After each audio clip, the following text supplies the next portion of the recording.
Audio Jungle.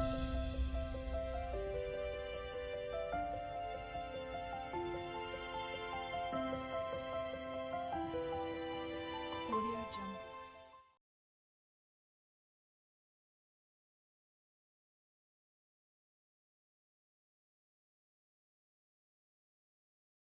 कि समय की रफ्तार जितनी तीव्र गति से आगे बढ़ रही है, समय के साथ बाबा बच्चों की स्थिति को भी देखना चाहता है। और जब बाबा ने ऊपर से बच्चों की स्थिति को देखा और नोट किया, तो मेजॉरिटी बच्चों में अभी तक व्यर्थ काफी चल रहा है। और इसलिए बाबा ने अपनी चाहना प्रथम मुरली के अंदर ही सामने रख दी कि बाबा बच्चों से यही चाहते हैं कि व्यर्थ को समाप्त करो, और ऐसे समाप्त हो जाए वो संस्कार के हिसाब से अगर चले भी तो जैसे शुरू हुआ और अटेंशन गया कि तुरंत बिंदी लग जाए। इतना अभ्यास हो हमारा, या दूसरे शब्द में कहे तो इतना कंट्रोल हो हमारा स्वयं के ऊपर कि पहले तो या तो व्यर्थ चले ही नहीं, और अगर चल भी गया संस्कारों के कारण तो एक सेकंड में उसको बिंदी लगाने जितना सरल हो जाए। और ये पुरुषार्थ को जितना हम बढ़ाते जाएंगे, ये बाबा ने चाहना क्यों हम बच्चों के सामने रखी, क्योंकि बाबा ने पहले भी ये बात हमें बताई है कि बच्चे अंतिम समय के जो सीन आने हैं वो सब अचानक के होने हैं। और अचानक के सीन जब सामने आते हैं तो स्वाभाविक है कि व्यर्थ संकल्प चलता ही है।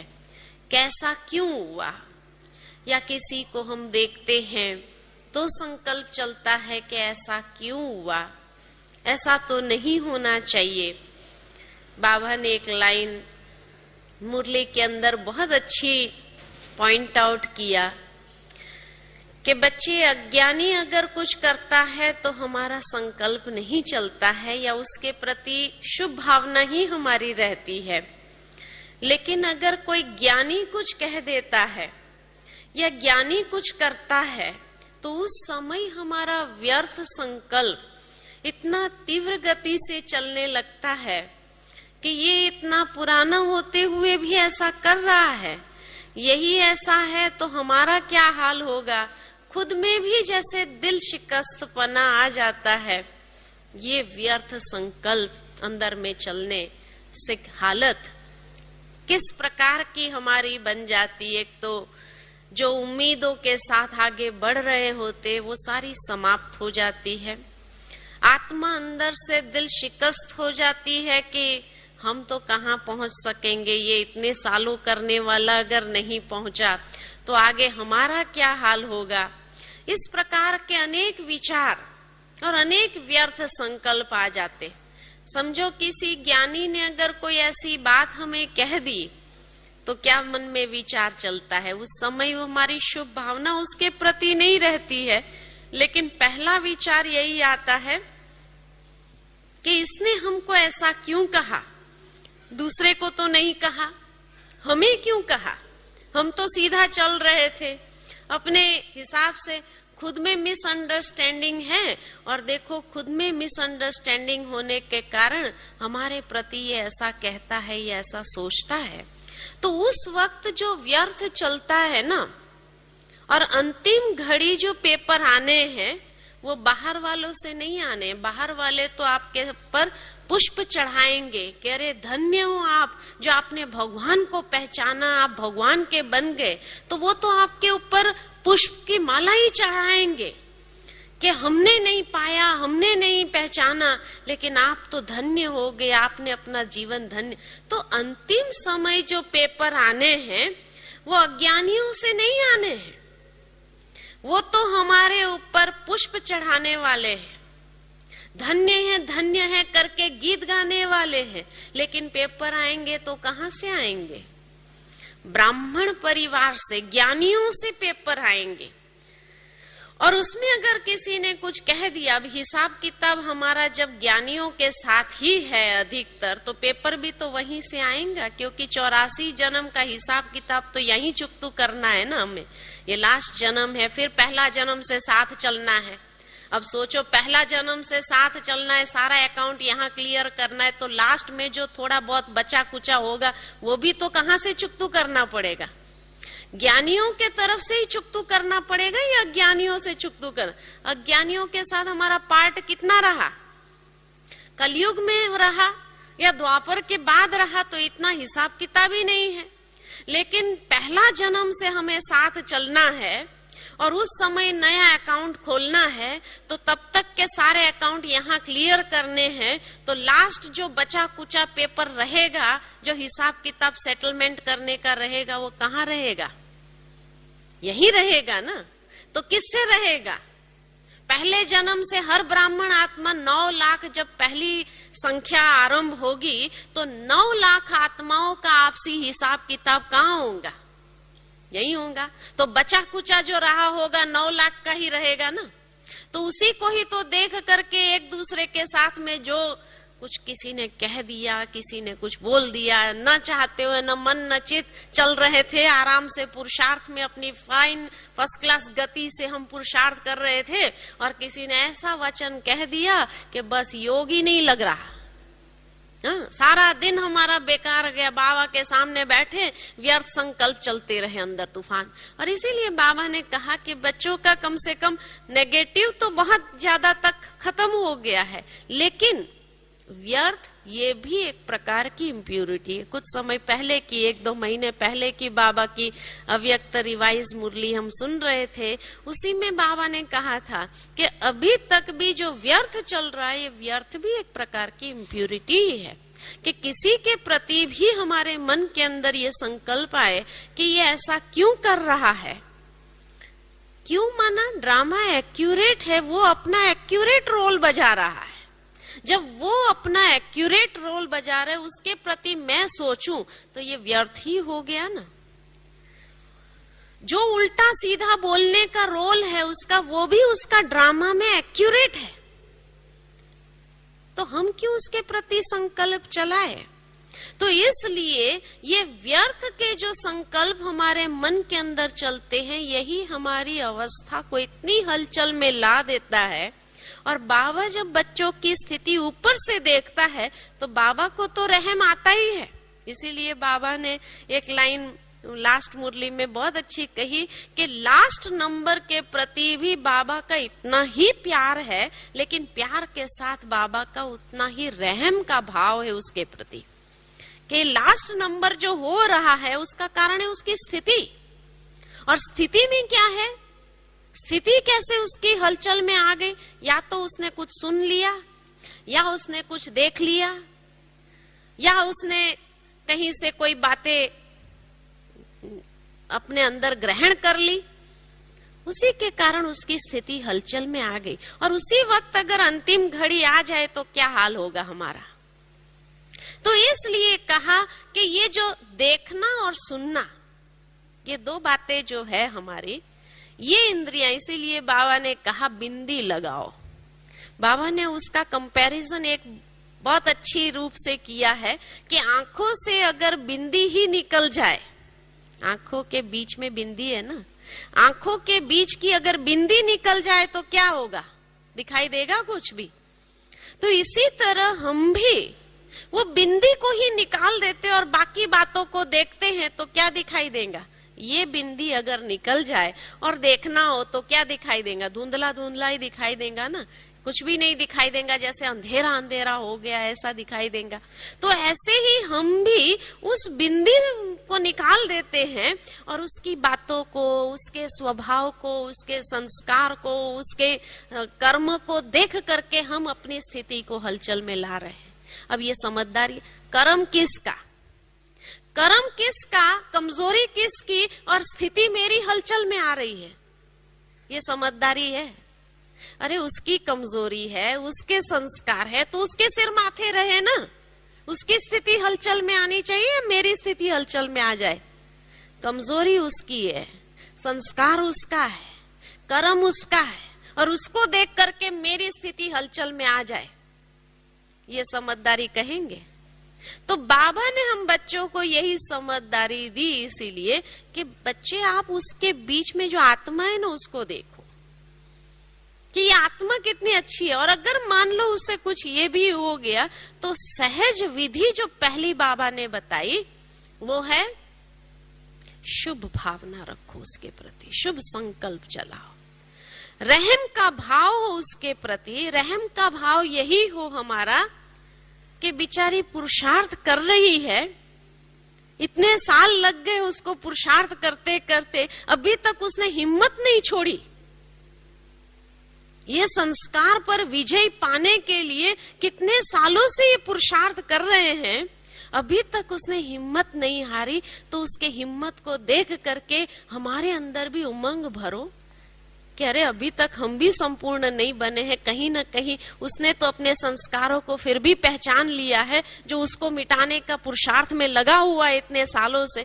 हमने तो अपनी कमजोरी को पहचाना तक नहीं है और हम उसको देख रहे हैं और उसको देख करके मेरी स्थिति खराब कर रहे हैं। वो पुरुषार्थ कर रहा है और उसको देख करके मैं अपनी स्थिति खराब कर लूं। तो इसलिए उसके प्रति ये शुभ भावना रखो।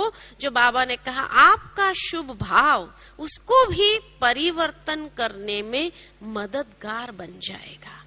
शुभ भावना में वो शक्ति है जिसको आप जिसके प्रति करो उसके अंदर भी वो संस्कार सदा के लिए समाप्त हो जाता है।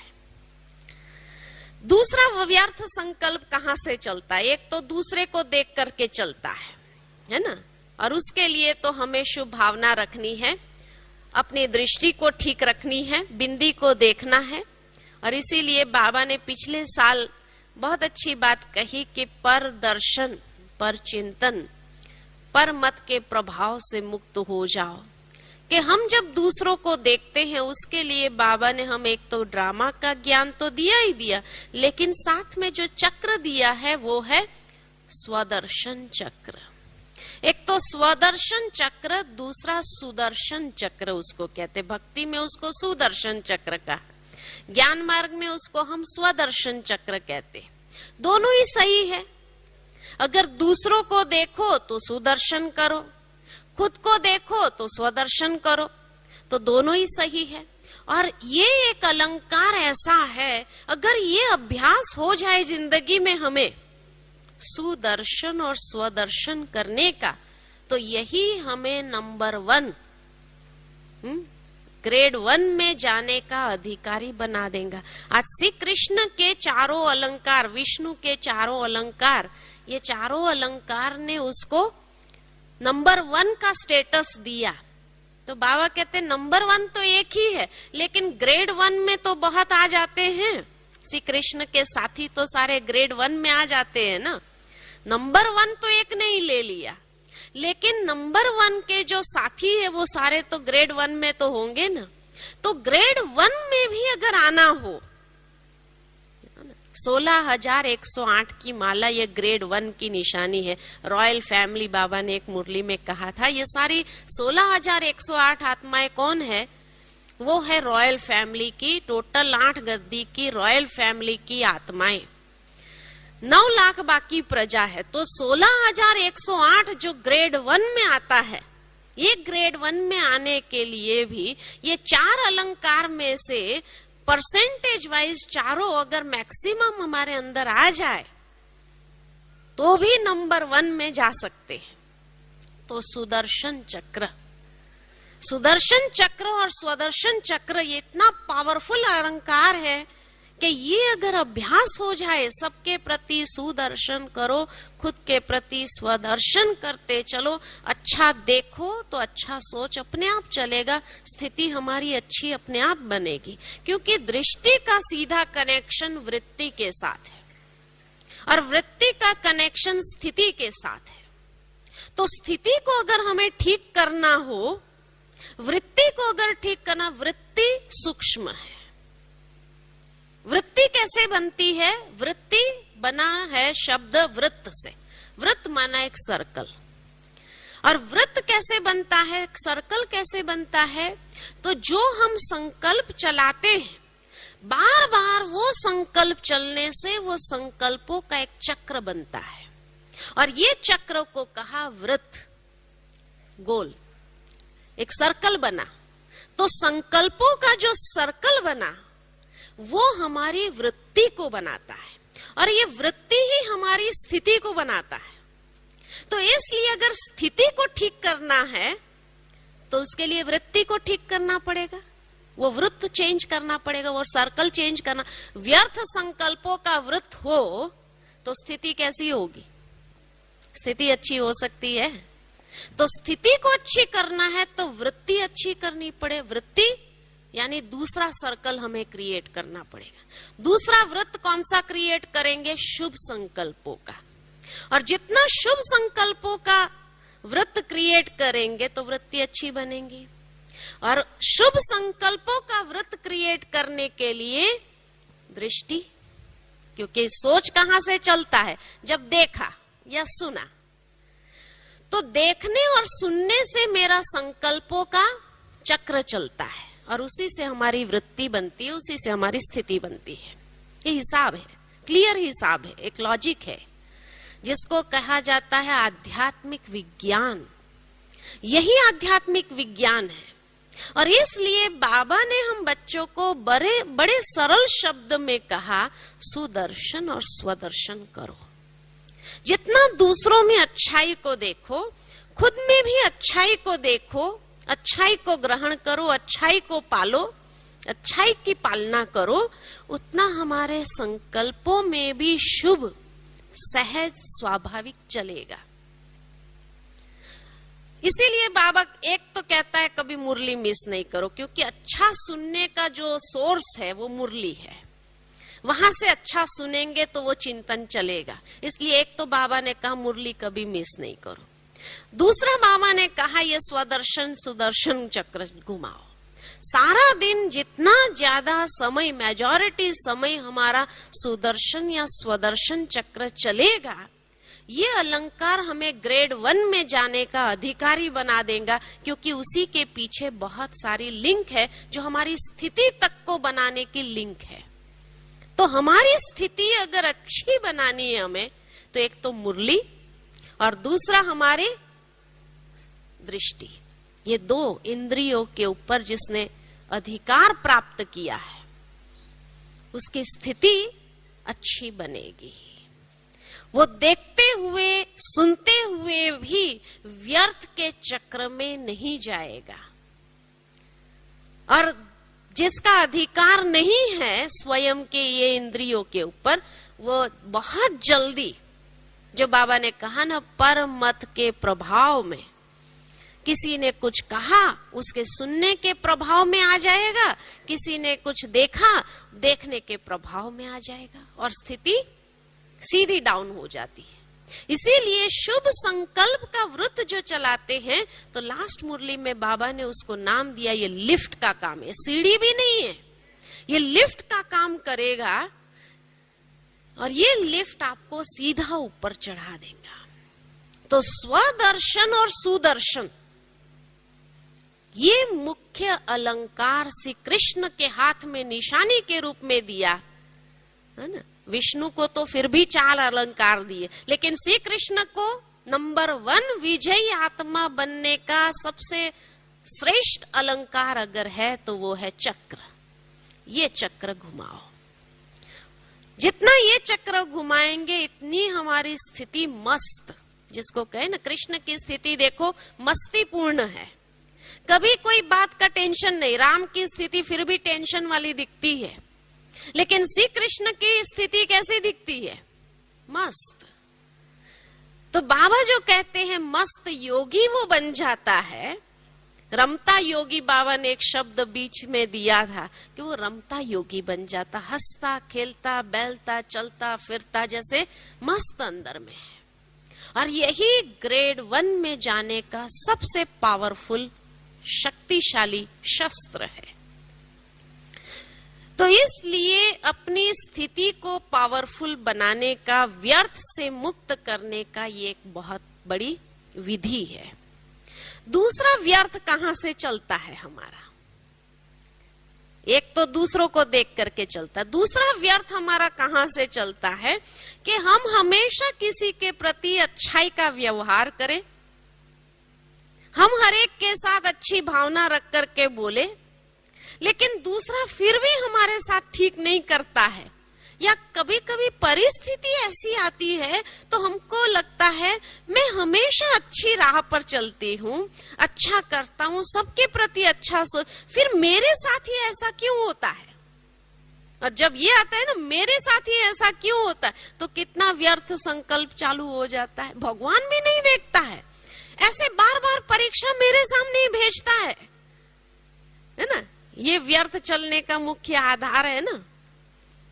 तो मेरे साथ ही ऐसा क्यों, और ये क्यों का जवाब नहीं, जबकि बाबा ने मुरली में कहा वाई वाई शब्द नहीं, सवाल ही नहीं पूछो।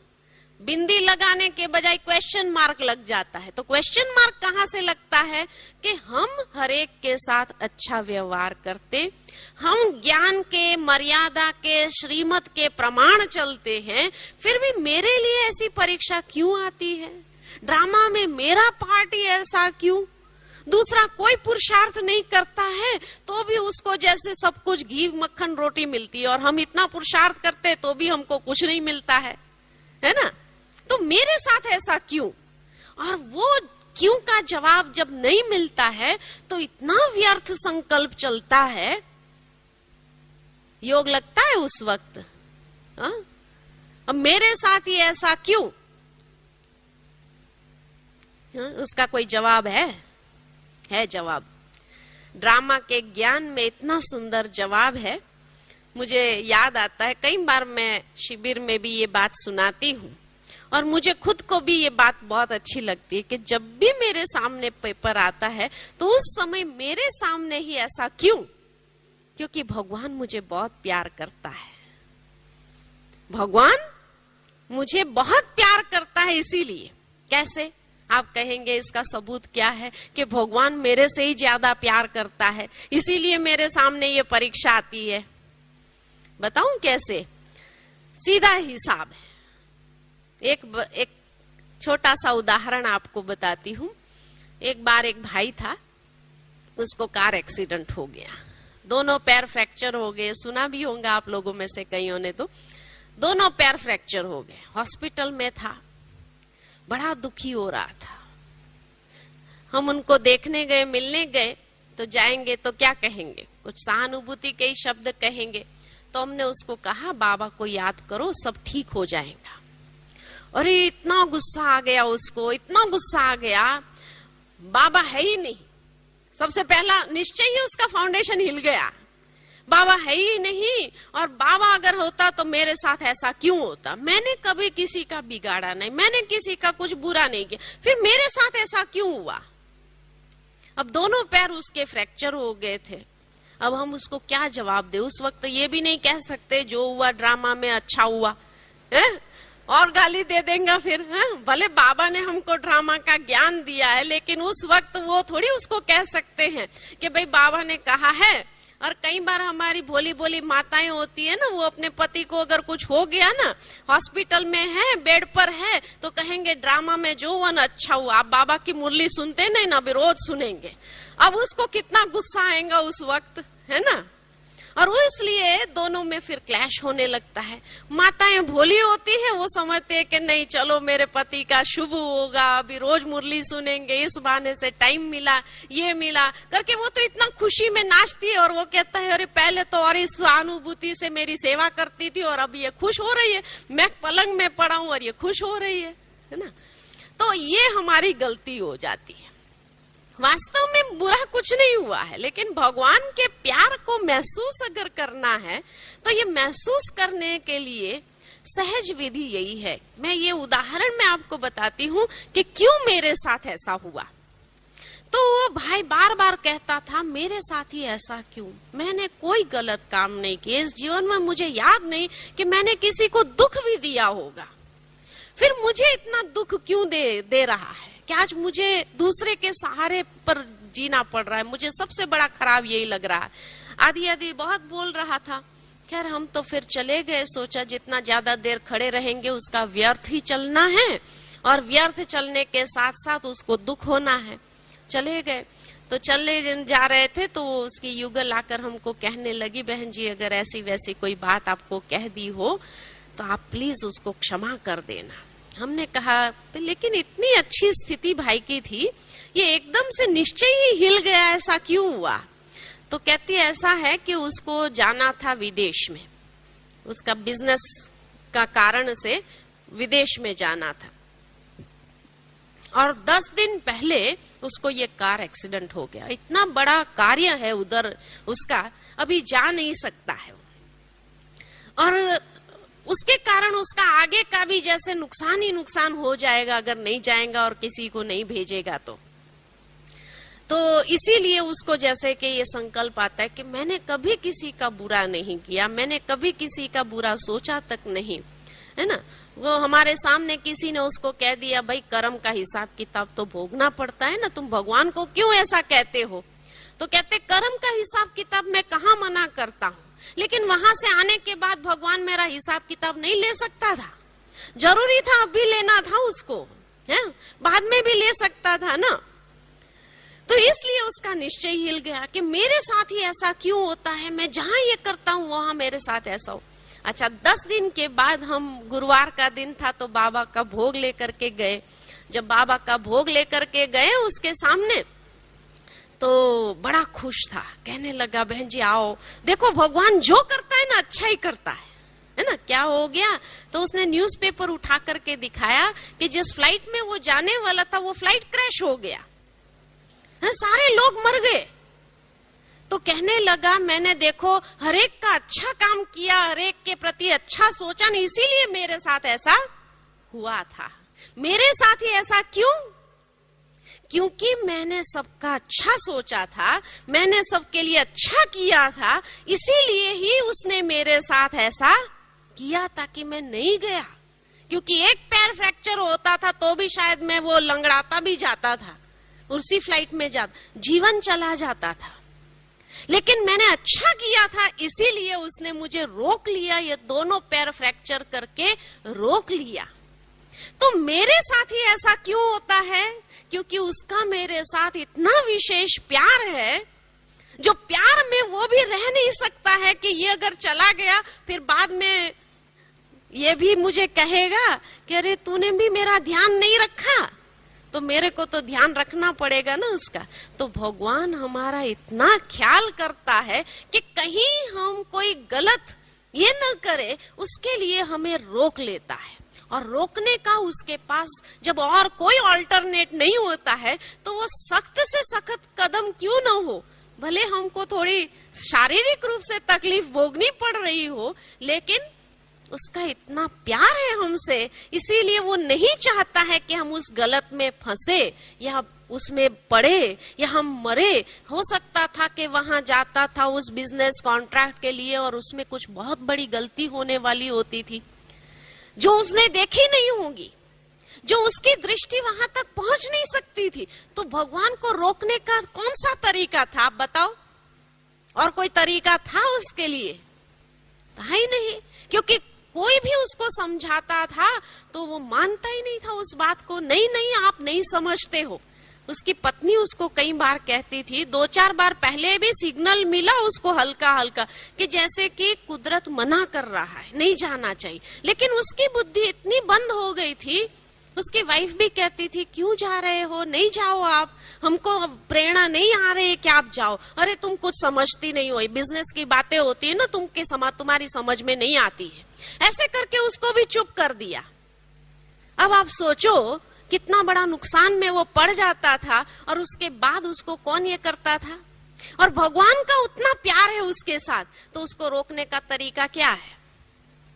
तो इसलिए जब भी हमारे मन में भी ये सवाल आता हो कि मेरे साथ ही ऐसा क्यों, तो सोच लो भगवान का मेरे साथ इतना प्यार है कि इसीलिए शायद मैं उसके इशारों को नहीं समझ पाती, इसीलिए उसने ये परीक्षा दे करके मुझे समझाने का प्रयत्न किया है। और उसमें क्या समझाना चाहता है वो सीख लो।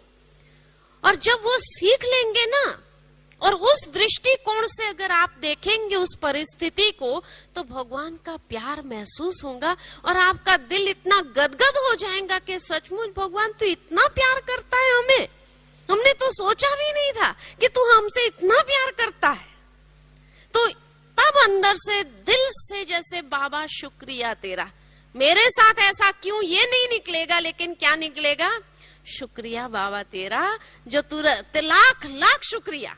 जितना भक्ति मार्ग में हम बाद में गाते रहे भजनों में शुक्रिया भगवान तेरा शुक्रिया, वो दिल से अभी हमारे अंदर से निकलेगा और वो व्यर्थ जो चलता था ना, वो व्यर्थ क्या हो जाएगा, सब समाप्त हो जाएगा। क्योंकि ये जब महसूस करने की शक्ति आ जाए कि भगवान मुझे बहुत प्यार करता है, जितना प्यार कोई इंसान नहीं कर सकता है इतना प्यार भगवान मुझे कर रहा है, ये महसूस था। व्यर्थ चलने की मार्जिन होगी वहां व्यर्थ चलने की कोई मार्जिन ही नहीं है, व्यर्थ चल नहीं सकता है। तो दूसरे को देख करके जब संकल्प चले, उसको मिटाने की विधि भी देखी, शुभ भावना, शुभ कामना, शुभ संकल्प। और जब अपने सामने कोई परिस्थिति आए और तब व्यर्थ जो चले, उस समय को, परिस्थिति को समझने के लिए ये दृष्टिकोण अपनाओ कि जरूर कहां न कहां किसी न किसी रूप से भगवान मुझे बहुत प्यार करता है। मैं भले इस वक्त समझ नहीं पा रही हूं, लेकिन ये जरूर भगवान का प्यार है ही है। तभी बाबा ने मेरे सामने ये परीक्षा द्वारा कुछ मुझे सिखाना चाहा है, और ये सिखाने के लिए ये परिस्थिति जो मेरे सामने परीक्षा बन करके आई है, अब मुझे सीख लेना है। बाबा की एक मुरली मुझे याद आती है कि बाबा ने कहा, हीरे कहाँ से निकलते हैं, कोयले की खानियों से निकलते हैं। चारों ओर कोयला होता है, बीच में एक हीरा होता है, लेकिन जो कोयले की खान में नीचे जाता है, माना हीरे की खान में नीचे जाता है, वो हीरे को देखता है या कोयले को देखता है, हीरे को देखता है ना। लेकिन जिसकी दृष्टि ही ऐसी होगी, वो पूरा सफेद कागज होगा, उसके ऊपर एक अगर पॉइंट होगा, वो पॉइंट को देखेगा, है ना, है पूरा सफेद, लेकिन उसमें पॉइंट को देखेगा। और जो कोयले की खान में हीरा ढूंढने निकलता है, वो कोयले को थोड़ी देखता है, कोयले को हटाता जाता है, हटाते हटाते जैसे बीच में से उसको हीरा निकल मिल, लेकिन वो हीरे की वैल्यू कितनी है। तो ऐसे हर परिस्थिति हमें जो सिखाना चाह रही है, वो कितनी वैल्यूएबल शिक्षा होगी भगवान की मेरे लिए। और वो वैल्यूएबल शिक्षा को कैसे हम सीख पाते, नहीं सीख सके, शायद मुरली द्वारा हम नहीं सीख सके। इसीलिए भगवान ने ये परिस्थिति द्वारा मुझे सिखाने का प्रयत्न किया, और सिखाने के लिए मुझे सहज रूप से थोड़ा सा कष्ट देकर के जो बड़ा कष्ट था उससे बचा लिया। तो ये देखना है, और उस विधि से अगर देखेंगे तो परिस्थिति के समय जो हमारा व्यर्थ चलता है ना, वो समाप्त हो जाएगा। तीसरी बाबा ने जो विधि बताई है, और इसी आधार पर बाबा ने ये विधि बताई है कि एक तो 3-3 का पाठ पक्का करते जाओ। दादी जानकी हमेशा 3-3 बातें सुनाती है, तो 3-3 का पाठ हमें पक्का करने के लिए कि ड्रामा बिंदी, आत्मा बिंदी, बाबा बिंदी, ये 3 बिंदी लगा दो, ये 3 पाठ पक्का कर लो।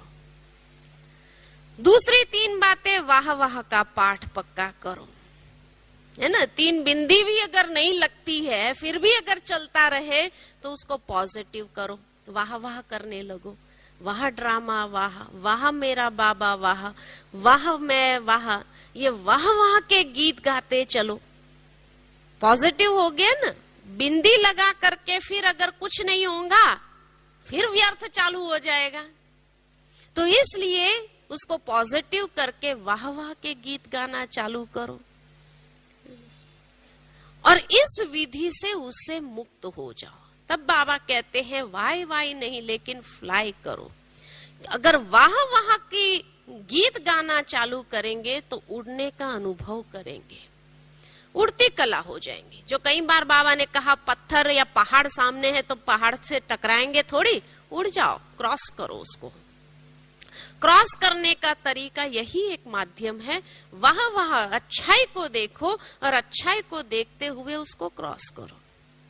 लेकिन तब एक सवाल जरूर हमारे सामने कई ब्राह्मण लोग भी पूछते हैं, और वो सवाल कौन सा आता है, बार बार कई बार ये सवाल आता है कि बहन जी जब ड्रामा में सब कुछ फिक्स ही है फिर पुरुषार्थ क्यों करे, है ना, फिर पुरुषार्थ क्यों करे, ये सवाल आता है।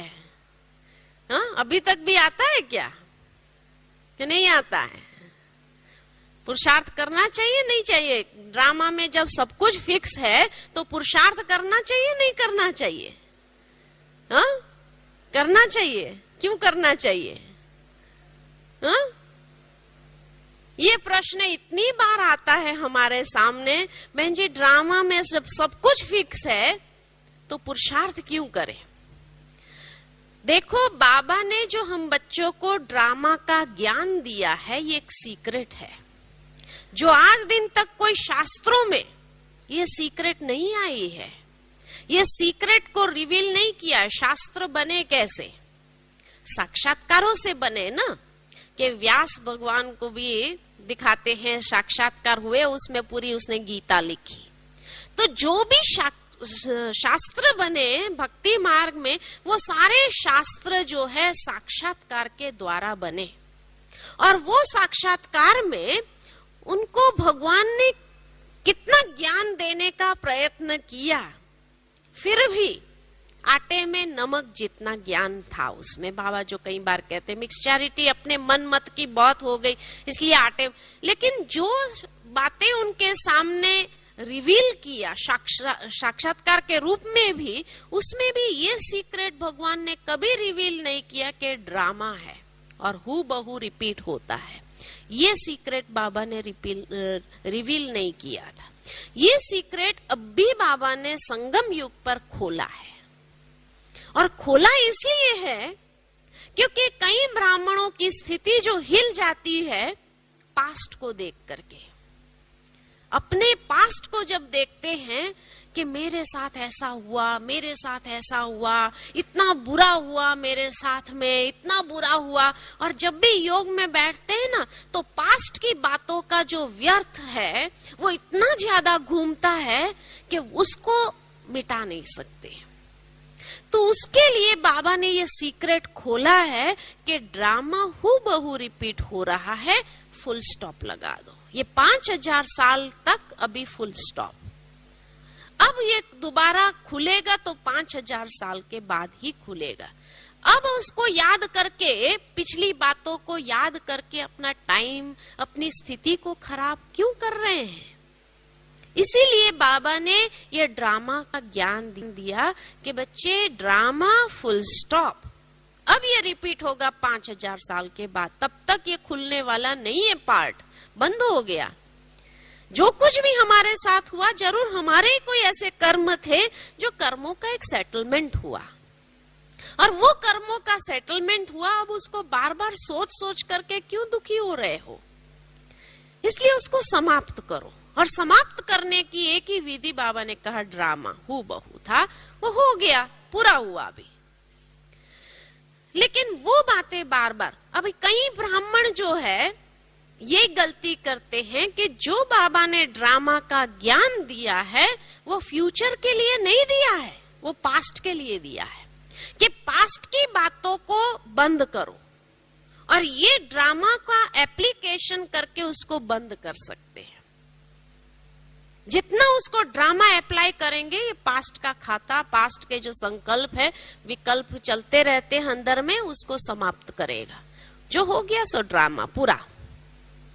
लेकिन अब भविष्य के लिए क्या है? भविष्य के लिए हमें ड्रामा नहीं कहना है। ये महान अज्ञानता होगी अगर भविष्य के लिए ड्रामा कह दिया तो। इसीलिए बाबा कई बार साकार मुरलियों में ये बात कहता था कि बच्चे समझदार थे, समझदार देखना हो तो भी यहाँ देखो, और महामूर्ख देखना है तो भी यहाँ देखो। भाई पीछे की बात को आगे और आगे की बात को पीछे करेंगे तो क्या होगा, है ना।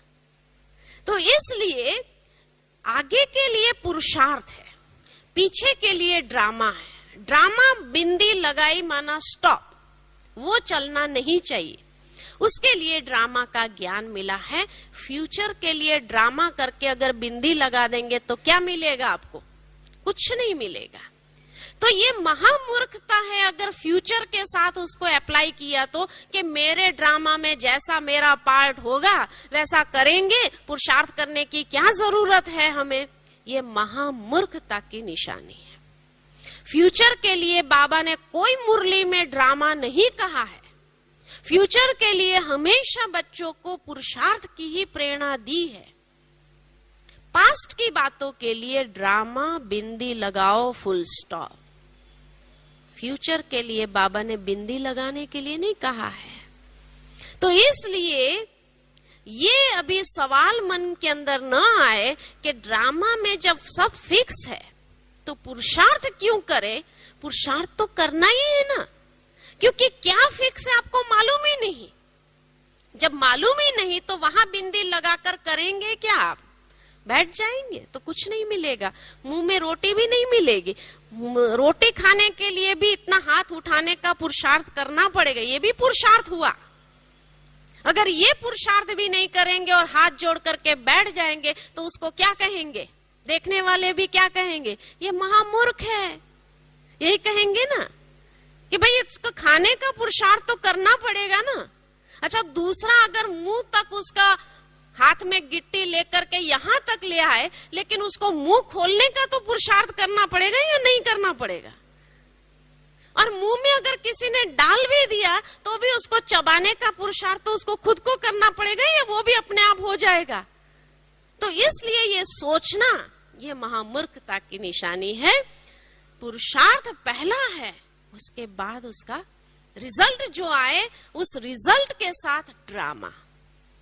रिजल्ट को फिर प्रश्न नहीं चलाओ, ऐसा क्यों हुआ, ये नहीं होना चाहिए था, ऐसा होना, वहां अपनी मत नहीं चलाओ। ड्रामा एक्यूरेट है, हमने जो किया हमको मिलेगा ही, आज नहीं मिला है तो कल मिलेगा। जो पुरुषार्थ किया है वो पुरुषार्थ कभी भी व्यर्थ नहीं जाता है।